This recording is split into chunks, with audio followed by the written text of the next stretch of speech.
Alrighty, and we are live. Hello, Interchain FM. How's everyone doing?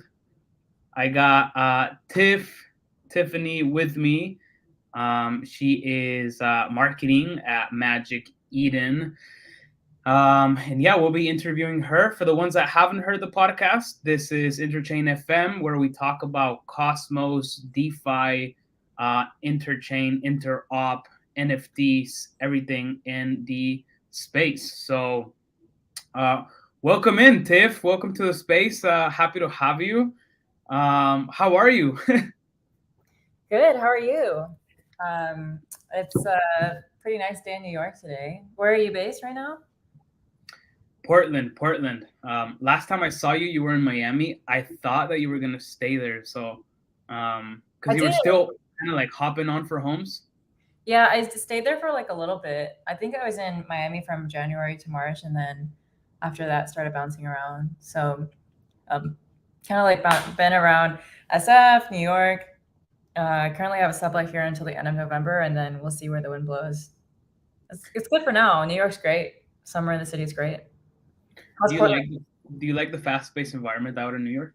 Dude, I think so. I'm actually like not from New York or anything. It's my first time living here, but people have historically told me that I have New York vibes, whatever that means. So I think I used to live in Hong Kong, so I think a lot of that is inspired by those comments are inspired by like me living in Hong Kong. Yeah. Never been to Hong Kong. I've heard good things about it.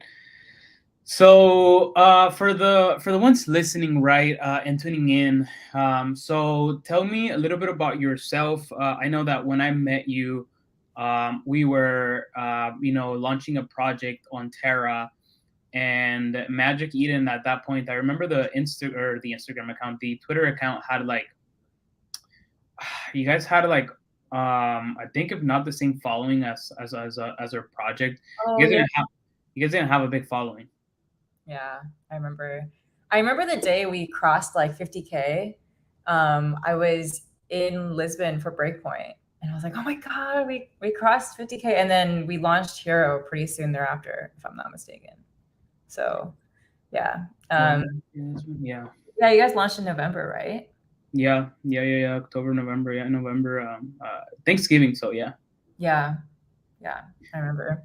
But anyway, it's been almost a year, which is crazy to say. I joined Magic Eden in early October, so was technically the second hire.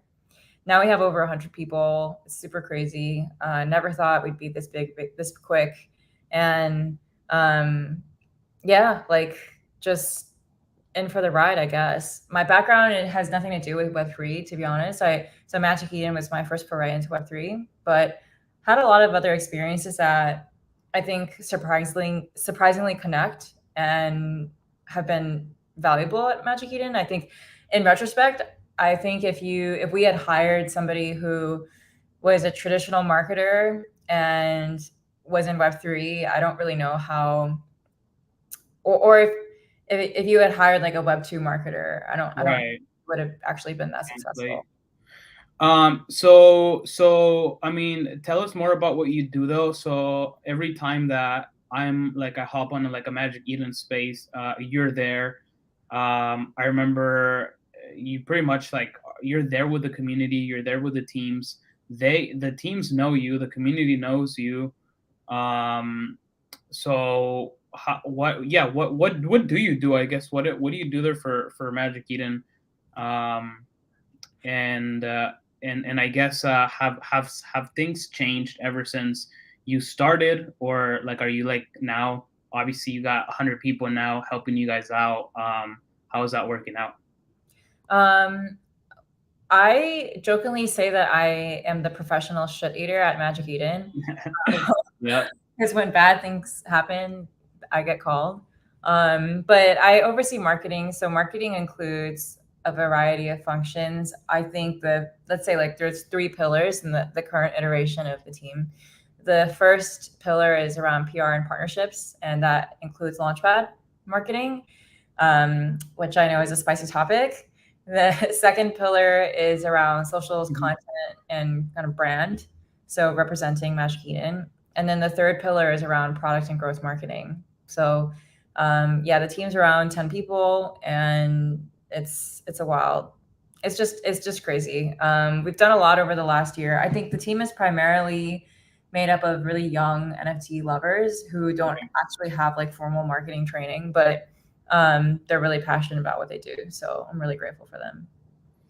So when you say you're like the second hire, I remember Kat was also, or is there a Kate? It's actually Katie. So Oh, her whole pseudonym is Kate, and people, right. because she's like Japanese, but she's not. She's actually Korean, and it was just a joke because like it's just I don't know. It's a long story, but yeah, her name's Katie. Was she like part of like the hire? I guess tell me a little bit more about like who are these guys? You know, behind Magic Eden. I know when you know I started a project, like I started it with my friends. Do you guys know each other before, or do you just kind of like apply for a job that someone else said like, hey, this is like just another NFT launchpad? How do you get there? No, it's a good story. So we have four co-founders. Their names are Jack and Joshin. So Jack's the CEO, Joshin's the COO. We have Rex, who's our chief engineer, and then Sid, who's our CTO, chief technology officer. And they all know each other from one way or another. Jack and Sid met when they were teenagers at a bus stop on their way to like math tutoring. Wow. Some guy named like Dr. He.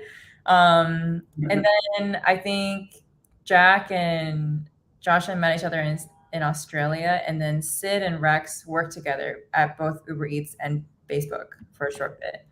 So I think in around August, Jack contacted Sid and said, "Hey, like let's start this thing. I think like Solana's gonna pop off, and let's start a marketplace." So then they started building it, and they shipped it like pretty quickly. So first day of trading was September 17th. And then I think, you know, Katie was definitely already in the picture by the time I joined. She's actually the reason I got introduced to Magic Eden. So Katie was already kind of doing her thing. And I think like she's almost like a like founder, and that she's there from the very, very beginning. And Katie and I know each other because we had our first jobs together. So we both worked in consulting. And the funny thing is we both actually got laid off from consulting, I think like within 4 or 5 months. And at the time, it was really tough because we were both like 21 years old, and it was this question of like, oh my God, what are we going to do with our lives? And like, fuck, like everything we worked really hard for, and like, you know, studied really hard in school, got this like pseudo respectable job, and then the whole thing kind of falls apart. And so we would meet every day to job hunt. So I'd wake up and I would just go to Katie's, and we'd sit in front of our laptops and look for jobs. And it wasn't before long that we both found jobs. So Katie went into retail, she went into Amazon, then she was at Stitch Fix. She worked in stationery for a while, like physical, like stationery. And then I went and did something completely different. I went into UX design, and then I went into hospitality. So before Magic Eden, I was actually at Marriott. And then there was, yeah, it's coming back. There was a period when I was pretty unhappy, so I quit my job without a backup plan. And 3 days later, I got recruited into Magic Eden from Katie. So, Wow. Yeah, I was in San Francisco at the time, and I had like, at the time I was living in LA, and I was really unhappy. Personally, was kind of like going through a rough patch with my relationship, and I ran away from LA to SF just to clear my head because I had friends who were house sitting. And then when they were house sitting, they were like, oh, when I was house sitting, I called up Katie because I decided in that house that I would quit my job and I would quit my relationship. So I did those things, and then I called Katie and said, hey, like, let's go for a drink. And then she said, hey, I'm actually not in San Francisco, but I'm in Colorado and I'm working on this crazy thing. Do you want to come join us? And it took a couple calls, and I just said yes. I just aped really hard. Hell yeah. Yeah. What this relationship you like saying like a work relationship or like a relationship with like someone else? Both. Yeah, I quit both. So I resigned from my job in September, and my official last date was November.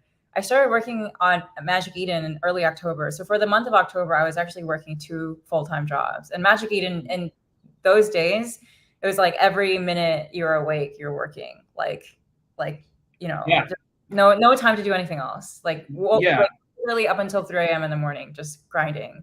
The NFT space was like really crazy back then. Like, how many projects were you guys like launching? Like, I'm sure you guys started with like, I don't know, like what, maybe 3, 4, and then out of nowhere you guys have like, you guys are probably bottlenecked, like to the point where you guys can't launch that many at the same time, or yeah. So maybe let's kick it off there, right? So okay, so you're in the team, and you're like, okay, this is what we do. You see the operations. You have a passion for the community. I'm sure you love like being part of it. And at what point do things start like getting out of control, right? Like you guys have, and in a good way, you guys have so much business, so much going on. Everything is going crazy. This is also kind of like nearing the peak of the bull run as well. So when was the peak? Like when did it all? well, shortly after OK Bears, I feel like things just started to fall off. Yeah, so we were in the Terra network, like we were in in that ecosystem, and Luna had like popped, if I'm not mistaken, all the way to like 140 something, and that was within that time frame, within like maybe December, January, around there. And then things started kind of coming down, but obviously not as hard. But Magic Eden was like bullish. I actually, the only reason I know about Solana is because of Magic Eden, and I think a lot of people, it's like the same thing, right? They know about Solana because of Magic Eden. Like you guys, like almost at this point, I would say like, dang, like you guys would be almost better off having your own blockchain, than working with like working under Magic Eden, or sorry, Solana. But yeah. So how did you guys adjust to the growth? What did that entail, as far as like operations? And then at what time or at what time frame do things start getting kind of like choppy? Because I know that there's like obviously like a lot of turbulence, and we'll get to the drama like a little bit later. You know what I'm saying? Because I want to talk about it in the perspective, in the perspective of the user, and then also the backend, like the like your perspective, and then the backend. But all right, take the floor. We'll start slow. Okay, yeah, it's fine. Like you can ask me anything. So Magic Eden started September. It was around the same time as Solana Summer, which people refer to as like August, September of 2021. That's when like Degen Apes minted, SMBs, like a lot. The monkeys. Yeah. And then I think it was just, in the beginning, it was this game of how quickly can you list? Because this was before like instant listings was like a meta. And when we first entered, there was like another marketplace, and it was all about like exclusive listings. And we took the stance that there's no such thing as exclusivity when it comes to listings. People can decide where they want to go. You can't control the holder. And so we would list, or what we called vamp. We'd vamp collections really hard. So as soon as it finished minting, this was also before before instant listings was a thing. We would list really quickly, which is a strength that we had. We also did other things that made us stand out. We made our homepage a discovery portal. So we found a way of surfacing information such as popular collections, or we had a carousel that reflected what the ecosystem was talking about. And in that way, I think people started checking Magic Eden's homepage because they wanted to know what was going on. And then we had a Launchpad product that we rolled out in September as well. So people sometimes think that Launchpad was newer, but it's not. The first collection we launched was like Paragon art back in the middle of September. And after that, it was, Surging Bulls. And after that, I don't remember. There were a ton. And then you guys were there too in the early days. So I think these were the product, and operations like things that made Magic Eden grow really, really quickly. And also the whole ecosystem was growing really quickly. So for us to get all this new liquidity was what really mattered. In fact, it took us a while, months later, to gain the liquidity from these OG collections that were sitting on another marketplace. I think then I would describe that as like kind of chapter 1, right? Chapter 1 is just ship fast, operationalize, and then there were other chapters that followed after that. And that's kind of like where a lot of the fun, the fun begins, right? This is where I think Alan Watts said, Alan Watts. Alan Watts, yeah, I was reading one of his books. He said the world is the drama of God, and so I even as like I guess a project builder and NFT like owner, I see that there's a lot of there's just so much, right? Like that goes in between from communities, like from like people coming to a brand literally like with attacking with connotations of like like the worst, and there is a lot of toxicity, right? Like yes, there is a lot of like also apish and let's go like movement, which is dope, but it's like but then there's also like the rest. There's a lot of rugs, there's like even if like Magic Eden was to do something that's like wrong, right, or like whatever the community considers like off, it's like it's almost like one thing wrong and you're just stabbing them in the heart or the chest, and they are like they pour their feelings out on like a Twitter thread or like Discord, and you know what it is. Can you talk to me about that? Like how does that work? Like what do you think about that topic alone? What not only what you think, but like I know that because you guys are the biggest NFT marketplace, you guys also probably get a lot of that. So how do you also handle like the scandal? Sorry, I'm just telling the team that they can post a link if they want. But yeah, dude, it's a big question. Emotions run really high in Web3, and I think it's because people's bags are so involved. Like you don't have this kind of passion about like Craigslist, right? Like, or like eBay. Yeah.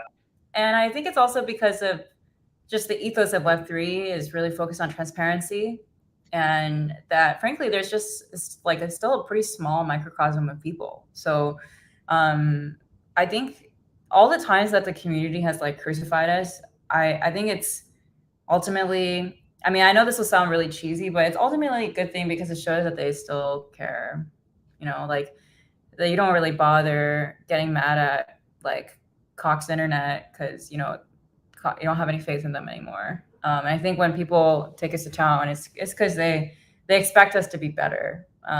With that being said, I think like, because of how we grew and our level of responsiveness to the community, I think because we've always been pretty responsive about stuff, then the community has grown used to us being highly responsive.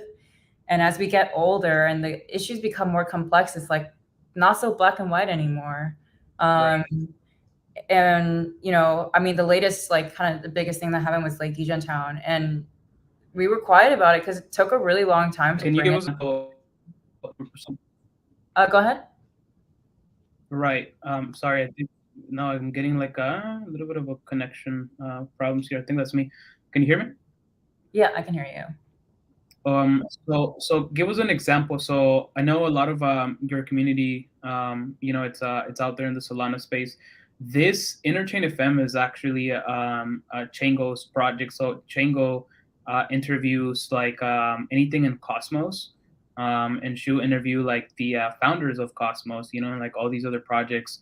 And then one day she just gave me the keys and she said, "Dude, you can drive the car." And I'm like, "Okay, say less." And so I've been driving in the car here and there. A lot of we have marketplaces out here, right? So on Cosmos, you build kind of like an app chain. The next marketplace is Stargaze, which they have their own like kind of like blockchain built on Cosmos. So give us an example of this last thing that happened. Tell us what happened, and yeah, can you describe some of the issues? Yeah, I think by far, like, the biggest kind of crisis that happened in recent history was around this collection called Town, and it was a collection that launched on our launchpad. Ended up being, for lack of a better term, a slow rug. And there's an active team of people who are trying to make it better now, but there was a lot of drama. They also had a Twitter hack where a lot of people's wallets were drained. And then a pretty controversial co-founder who posed as an advisor, even though he was a co-founder, and just kind of took most of the funds, and him and someone else took most of the funds and ran with it. So the community was really upset because not only was this project on our launchpad, but we also tweeted about it quite a number of times. And some of the language we used on our tweets sounded like endorsements. So some people were confused and thought that Magic Eden was part of the project. So yeah, I mean, it's bullish. It's bullish in the scenario from a marketplace. You're there for the collectors, right? Like you want to market for them, and so they do a good job. So I understand that. How does rugging happen nowadays? Like, it's actually the opposite. I think like Magic Eden has always positioned itself as being very creator focused. We, by the fact that we have a launchpad project from day one, right? That we support you and help you launch your projects and make you successful, or help make you successful. So I think Town was actually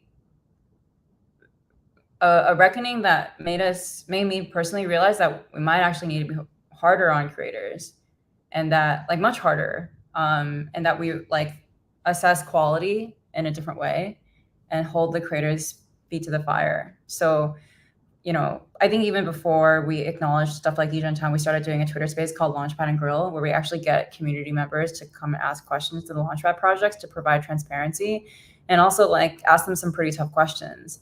And back behind the scenes, right, when projects are asked these questions, they get really upset and they're like, "Oh, like how could you let this happen to us?" But I'm of the mind that like, if you can't face the community, then like you shouldn't mint your project. So yeah, I think, I don't know if that's answering your question, but yeah. Can you yes, can you, I don't know if we're sharing like secrets here, but like I mean, I don't have a marketplace, so I'm just asking, how can a project like officially like rug just by just kind of lying and then pumping like their project and leaving with the money? Is that what like a rug is nowadays? Oh, I think, yeah. I guess there's a difference between an egregious rug and a failure. So there are certain projects that completed their roadmap and they don't have anything else to share, and their floor price has gone significantly down. That you can't consider a rug because they really tried. They put a really valiant effort in. And then on the opposite side of the spectrum would be things that I would consider egregious rugs, which is Balloonsville, right? Or another collection where they mint out and then they immediately take all the funds, and then they shut down their socials. They shut down their Twitter and Discord. And it's a big... Quick question. Are people vetted through the marketplace? Like, as far as like, oh, if I'm gonna launch, like I provide like some sort of like ID or no? Yeah, so we privately dox like all from now, after Town, we privately dox all of the founding team, and basically anybody who is taking funds from the mint will dox them. Yeah, and then go ahead. Sorry, and in that scenario, right? So So someone pumps a project, gets everyone excited, everyone, it's stoked. They purchased one of their NFTs, one of their of their art, and they get rugged, right? Like at this scenario, what they did was completely legal, correct? Like dude, because like in the sense of like not morally correct, but well, you just minted and it's you're out, so that's what the user kind of has to deal with, and it's kind of like, oh dude, welcome to crypto, right? Or welcome to Web3, although it sucks, but yeah, it's the freaking Wild West out here, and it's one of the risks. Yeah. I wish I had my general counsel here so he could comment, but if I'm not mistaken, it's a weak claim at best. It's just really hard, because especially if in the case of, a collection like Town, they intentionally didn't share a roadmap, right? So, and also we explicitly said that, hey, there's no roadmap, and people minted out of their own volition, and then the project suffered. So right, and they fooled you guys and the users as well. And what I mean with you guys is like, oh dude, let's connect with Magic Eden on a really good basis. Like it's like if I'm applying for a job, right? Like I'm gonna try to like have all my ducks in line and be really friends with you. Have you guys obviously like help me, and yeah, it's like, okay, I'm fooling. I mean, it kind of sucks, right? But it's like, yeah, I'm fooling both users and even like the marketplace in this case. Yeah, I can understand if people don't really have sympathy for Magic Eden. But yes, like we did it in good faith, and then it turned out to be a total bust. And then I think because of that, though, we have set now a precedent where we're not going to launch projects without roadmaps, because we can't like contradict ourselves where we ask people to be responsible and do their own research, but then put out a project with no roadmap where people can't possibly do their own research. So it was a hard learning, but I think in the face of basically after Town, we actually made a lot of like our response was pretty multifaceted, right? First of all, we got back some of the funds from the original founders, which is huge, right? How did that happen? I can't disclose too much, but basically we contacted Lurk and he was willing to release like a significant amount of funds. So I think it's okay to share the amount. I mean, he released 9,000 SOL. So and that was poured back to the community, or? So that money, the first like thing that we did, and this is all like work that's happening. I think as of the end of this week, I know that like the first place we wanted to put our attention is like addressing the wallet drain. So I think like after that we'll still have leftover funds, and if I'm not mistaken, I think the wallet drain will be processed by like this week or next week. So I think like we're already working with Hello Moon actually to process it. It's not like Magic Eden doesn't try, like I've been behind the scenes, on my own project, and man, we like as humans and users, dude, we make mistakes, like everyone else.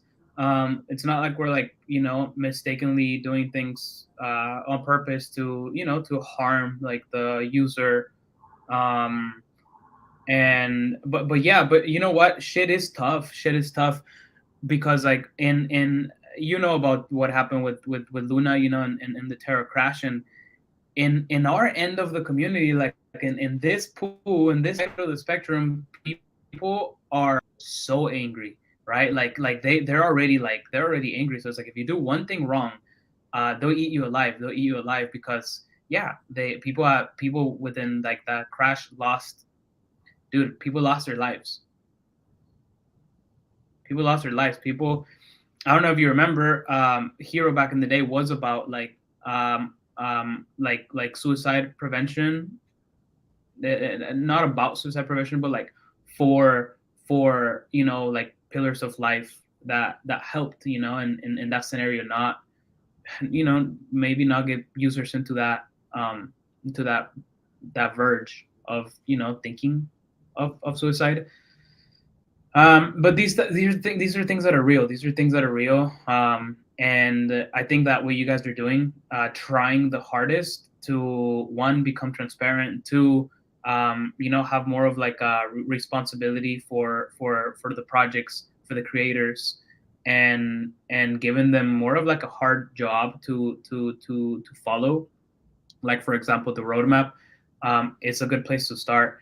What would be a roadmap, right? Like, if I'm just an artist, and yeah, I'm into Web3, and I got some cool JPEGs, but I don't know much of like a roadmap, like, especially people that are not devs. What does a roadmap entail? What would you even can you even suggest a project like, hey, like, if you're gonna launch, at least have like these things and lined up, like, um, can you give users, like, or future launchers and current project owners some advice? I guess there are two types of projects. There's utility-driven NFT projects, and there's art-based projects. For the art-based ones, I mean, it should look very art-forward, and I guess I can understand if there's no roadmap, but people have this common understanding that they're investing because of the artist and the fact that they believe in the artist. I mean, in a case where it's not an art-driven project and it has no roadmap, that's where we got into trouble, and we're probably not going to launch those types of projects. So I guess, like, in terms of utility, though, I mean, have you seen those memes that are like, this doorstop has more utility than an NFT project? Yeah. I don't know. I mean, I think roadmaps change too. Like, there's not any project that is stuck to their original roadmap, as far as I know. Yeah. Yeah, I guess there are all different types of utilities. Some of them want to be media companies. Like, some of them want to have, businesses where you receive some kind of passive returns, which probably can't launch those.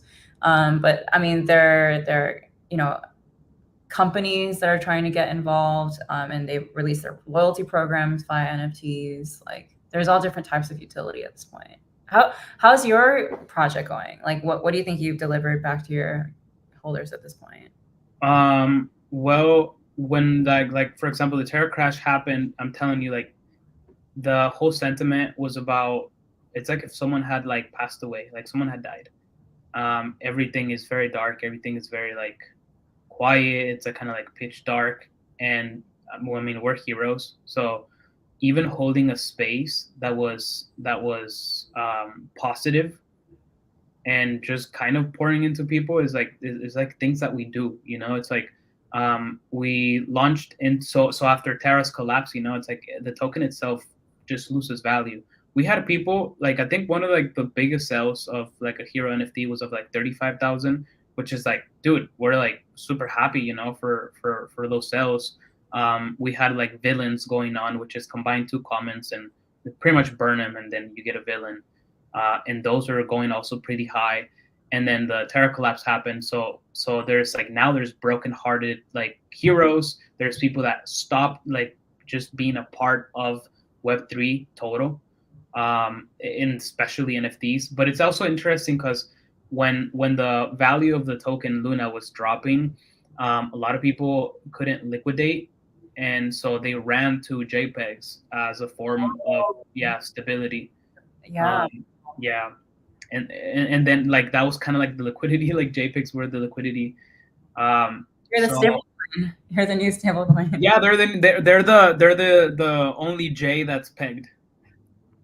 The JPEG. Oh, So yeah, but it's rough. We launched another project on Stargaze, and we made some mistakes with the metadata, and then like, it was kind of like a marketplace where I didn't know we needed a dev. We needed a dev, and so the mistakes show. And then like, everyone's like, dude, you guys are not prepared, and we're like, fuck. But at the same time, it's like, yeah, they're right. People do have the right to be mad. I think there's a lot of, if project owners are able to go past the anger, and not take things too personal, I think there's a lot of feedback for the founders, and yeah, there's like that room for growth. So yeah, that's where we are at as far as Hero, and then there's still sales going on at Magic Eden and like over here on like Terra, and we got some more cool things going. Talk to me about Ethereum. Like, what's going on, dude? No one likes OpenSea as far as like the community that comments that I see so far. A lot of things have happened on OpenSea. You guys, I think, I mean, not bashing on OpenSea, but you guys are more warm than them. Like, I don't see them getting on spaces with like the community, talking to them on a one-on-one basis. Like, I'm sure there's so many things that have happened on OpenSea. I'm not sure if they're caught up with it. But are you guys working? Are you guys friends? Are you guys trying to take over? What do you think? We have a lot of respect for OpenSea because they made NFTs really big. Like, at the same time, I wouldn't exactly describe us as trying to be their friends. we're definitely competitors. Like, that's calling a spade, right? They're on Solana, we're going to Ethereum, and I think we just have a different, maybe slightly different visions. I think like Magic Eden wants to be this platform that for the creator, we're like, the best place to both launch and manage your NFT collections. We have this giant creator roadmap, including, like, if you think about Launchpad as like the first creator tool, there's like many, many, many more to come, right? Mm-hmm. We just launched Magic Eden List, which is like a free tool to allow you to manage your whitelist needs, right? But whereas on Ethereum, historically, people have had to cobble together that kind of stuff outside of the marketplace. So we want to just provide more tools for creators. And then on the collector side, it's really providing the best, most liquid, fastest experience. So, and also providing like a user experience where you can get alpha and like understand how you can, succeed and help really quick decisions. So I think like we also want it to be a place where you can discover, research, and transact on NFTs. I think right now, both of our marketplaces feel quite transactional. So you just go and buy the thing, right? But the journey of NFTs is a lot more social, it's a lot more nuanced, and we want to build experiences that acknowledge that. So I think like, we're all in this big fishbowl / terrarium. And right now it might seem like, we're neck and neck, but, and actually in the future, it might look completely different. We might just take different parts of the market. I don't know. But did they help you guys get into the Ethereum space? Oh, no. No. So, because what's the deal, right? So, from Magic Eden, I can transfer my NFT into OpenSea. Oh, so they will surface NFTs that are listed on Magic Eden, but you can't buy them on OpenSea. You'll have to just go back to Magic Eden. Got it. I see. And do you know like any like analytics, any like numbers that you can give us as far as like comparison, maybe projects in volume being launched on OpenSea to like what Magic Eden is pushing right now? I'll tell you right now. So they basically have no market share in Sol. So if I look at stats, if I look at marketplaces, so on Solana, right, Magic Eden over the last 7 days has 605,000 in volume, and OpenSea has 883. So yeah, I don't know quickly like what percent that is, but it's very small, like less than 5% or something like that. On Ethereum, yeah, we haven't launched our Ethereum secondaries, but they're obviously the biggest player. I think if you actually take out wash trading from players like, LooksRare, X2Y2, which are known, like they're very respect what they do. I think it's okay to admit that they have a lot of wash trading. Everybody knows this. OpenSea is still like the dominant marketplace on Ethereum by far. Right. And then, so wow, that's actually like, that's a respect for that. I admire that hustle there from Magic Eden's side. I love Magic Eden. And then lastly, so what about can you talk to us about the seed round that you guys collected? I think it was like, what was it like? No, yeah, tell me the numbers. I don't want to guess a wrong number. Yeah, so we raised the last round, which was a Series B. We raised 130 million, and then got a valuation of 1.6 billion. 1.6 billion. That's the valuation of Magic Eden, huh? Yeah, but I gotta tell you, like, until there's a liquidity event, these valuations are. I mean, it's not like they're completely meaningless, but it's really like take it with a grain of salt, right? Like, Yeah.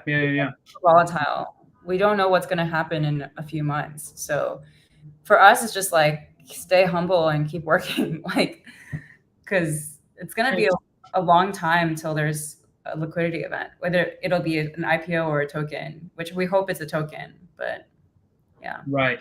So do you guys have plans of staying in Solana then, like, or do you guys have maybe any future of, I don't know, like launching your own blockchain? Magic Chain. Dude, this idea is coming up. I think for now we'll probably expand to existing chains. And I don't know, in the future we'll see. I guess like I'm trying to understand what would be the benefit of having our own chain. Yeah, tell me. I got you. So the reason I'm asking is because and this is like stuff that from a user perspective, I see on Twitter feeds, right? This is what you see. Like, this is what the people are saying. Like, number one, that Solana, like, it crashes at every, hey, K Money, K Money. K Money is actually one of my best friends. A lot of people don't know that. And I knew K Money before he went, like, famous on Web3. We would tell him, dude, like, get on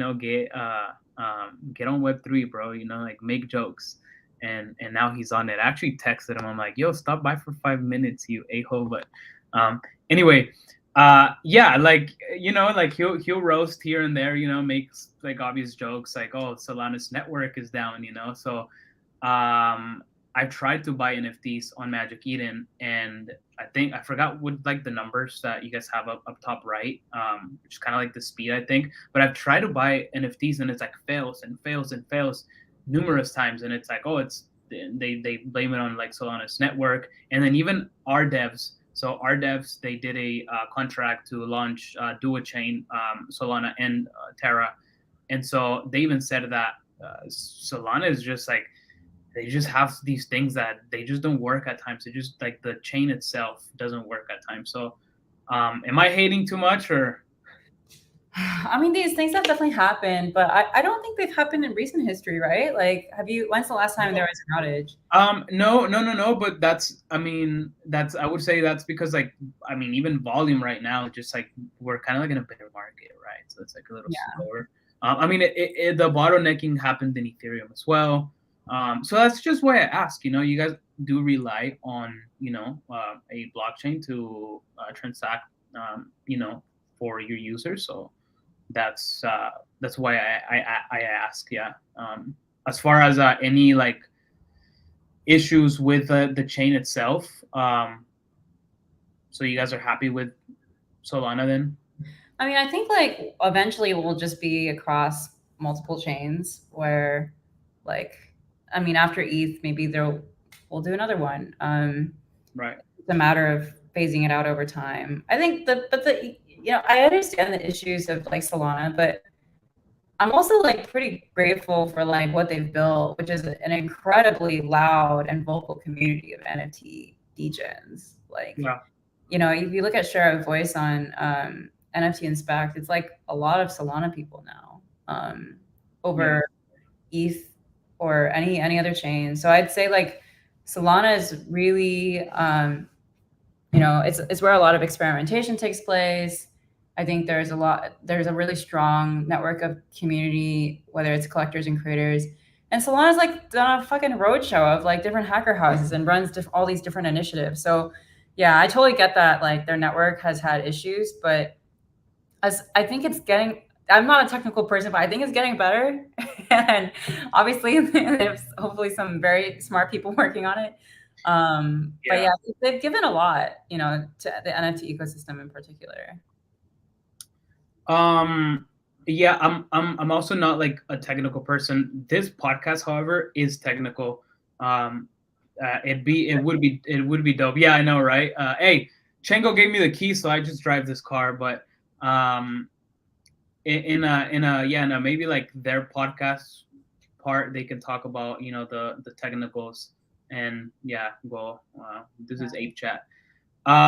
Okay, Tiff. So yeah, so we talked a little bit about you, about Magic Eden, some of the difficulties in Web3, um, and some advice to projects. What about you? Like I know you guys are pretty busy working. I know the space can be stressful, but it doesn't seem like you stress too much. Or do you? And if you do, how do you handle like your mental health, because that like the whole drama can wear on you, especially if you put a face, which you do, for the Solana community and you really care. So how do you handle the scandal? Yeah, dude, I don't think it's any silver bullet. I like exercise. Okay, here's a funny story. I used to go to therapy. My therapist like dumped me because I don't, yeah, like she like literally was like, I can't do this anymore. I was No like, way. It was too much for her? yeah, I mean, I think she was just, I don't know why. She was a little like evasive about the reason, but I think it was because maybe she felt really out of her depth because I was talking about work stuff a lot, and it's like pretty hard to keep up if you're not in the space. Mm-hmm. And it's very hard for someone on the outside to like empathize and understand like the trade-offs that you face and the decisions you're trying to make and like the tensions that you have. Um, so yeah, it's been like a couple months and I've been like just raw dogging life, man, like without any mental health like support. And it's been okay. I think like I've sort of like marking time on my calendar to like see friends and stuff. Yeah. I don't know. I think these answers are like all really generic, but Yeah.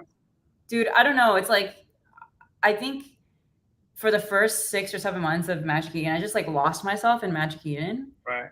And like it wasn't, maybe that's not the right way of saying it because like I really loved what I was doing. I still love what I'm doing. Right.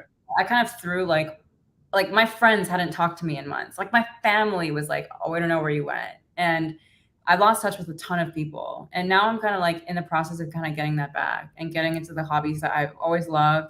And also trying to create like bridges between this Web3 life I have and like, you know, the non Web3 life that I have.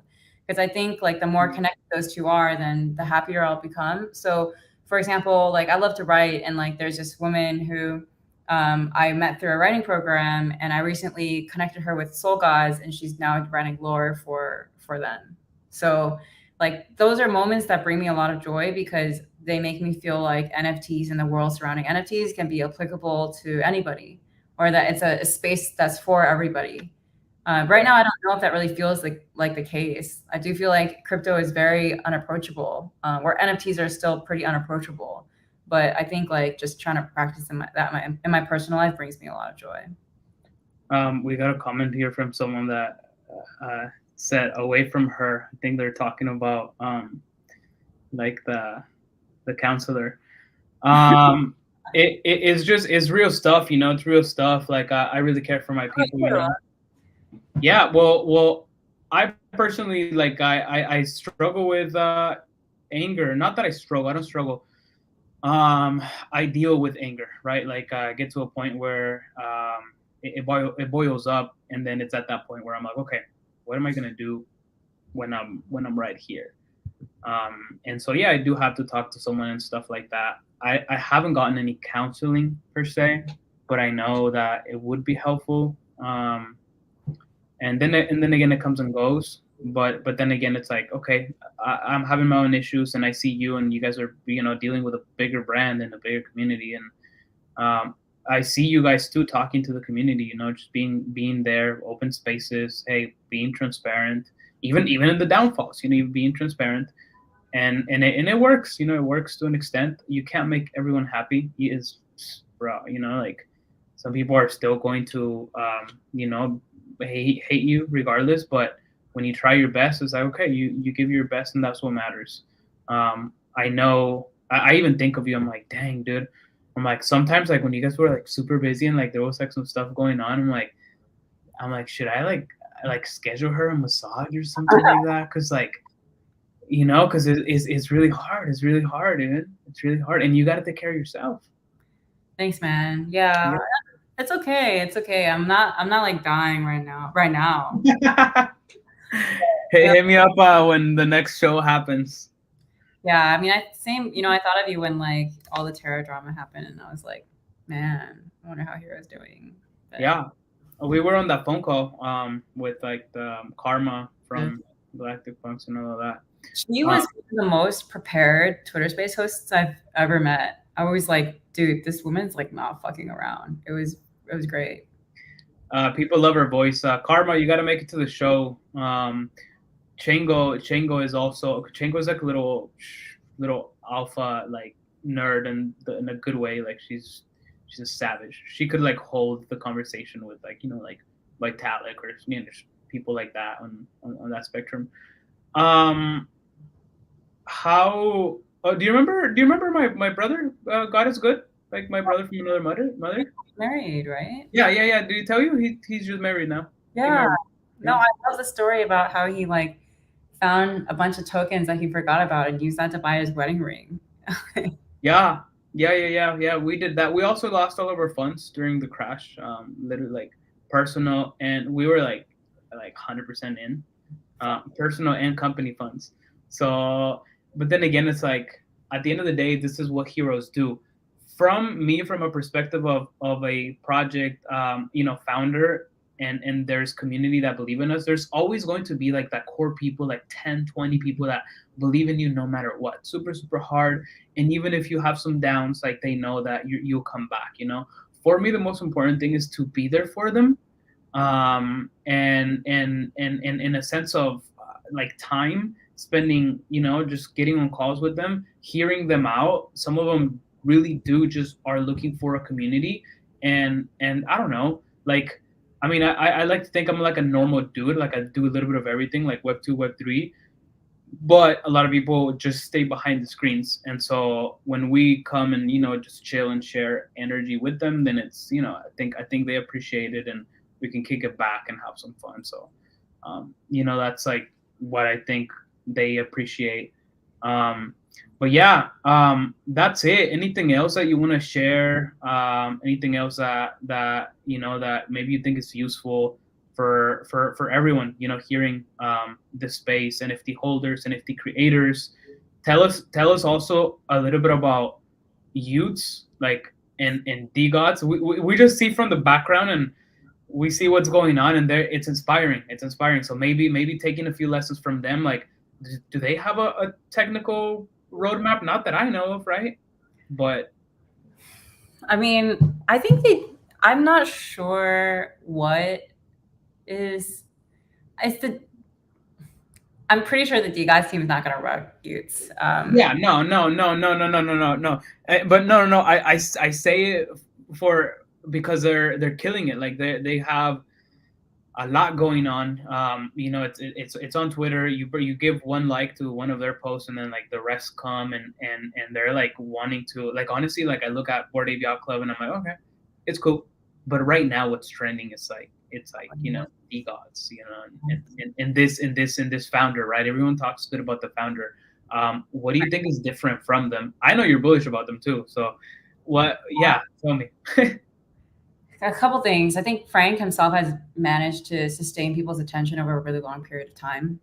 And that's really hard to do. I think you typically see the founders kind of flare up and then fall down, and like people don't hear from them. But he's really kind of mastered the ability to just always stay relevant and always comment on what's going on, and people almost see him as a reflection of the space itself. The second thing I think Use has done really well is that they've completely re-engineered the idea of like whitelisting and doing it by application. So instead of giving whitelist to different collections, they create an application process by which they can create a social club, which is called the Utes, and the Utes are part of Utopia.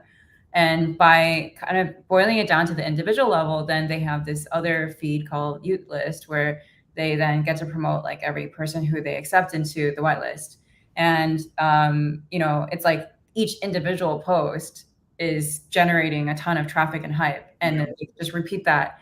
And I think there was some tweet that was saying how like Twitter's algorithm decides in 18 minutes what to do with your post, whether to amplify it further or like let it kind of die. And so at one point someone was timing the intervals between the Ute List tweets, and it was 18 minutes. So, I think they're an incredibly savvy team.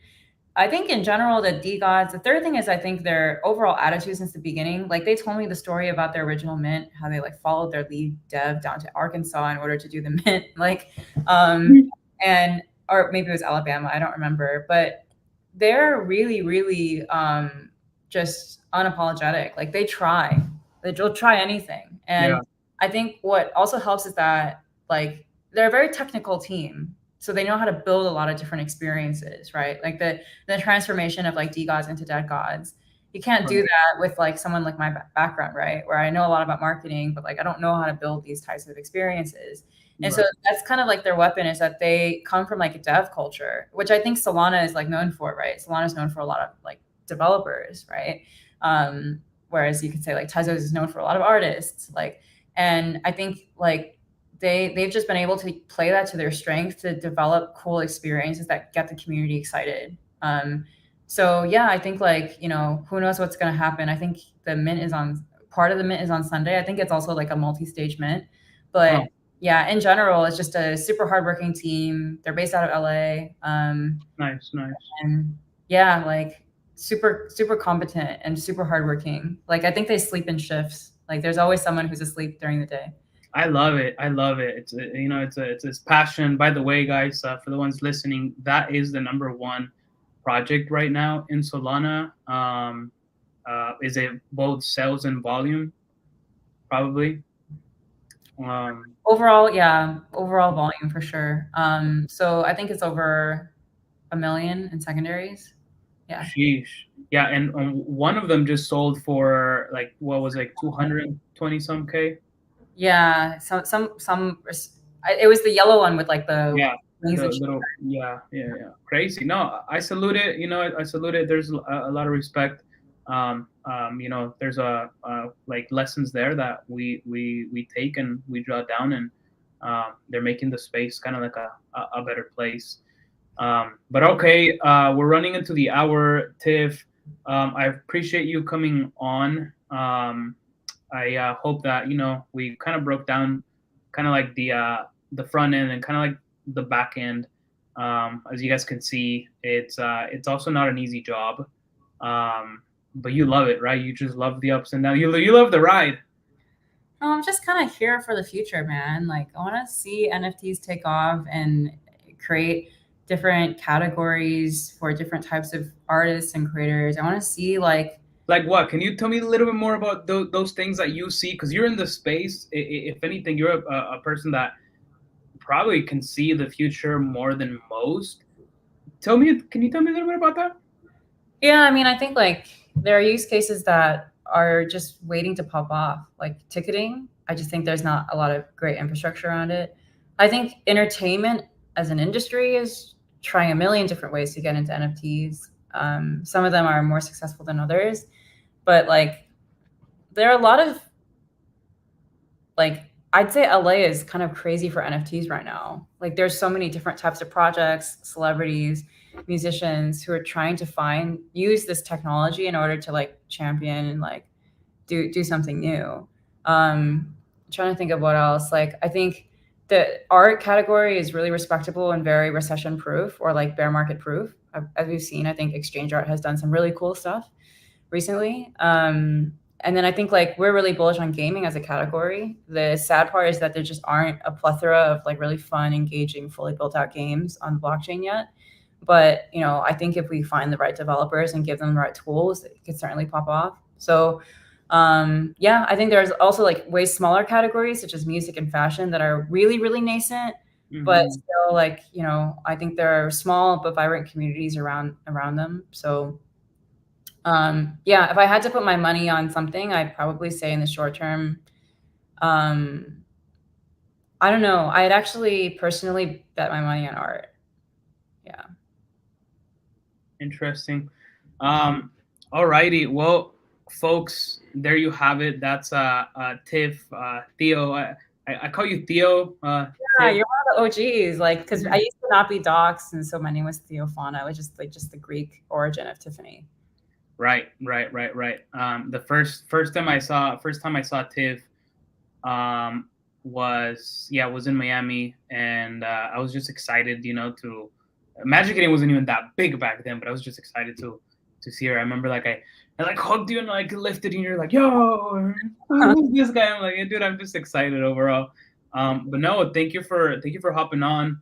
Thank you for sharing your words with us. I wish Magic Eden obviously like the best success. I hope they do take down OpenSea. Just kidding. I hope they I hope OpenSea can like look behind their shoulders and be like, whoa, yep, like it's not even behind the shoulders, but you guys go beyond and kill it, and maybe the next call can be like a technical call where like the technical people just hop on. But yeah, so thank you again. Appreciate you, and have a good day, everyone. Cool. Thanks. Bye. Do I just leave? I just exit out of here? I think so. Yeah. Okay. All right. Bye. Bye.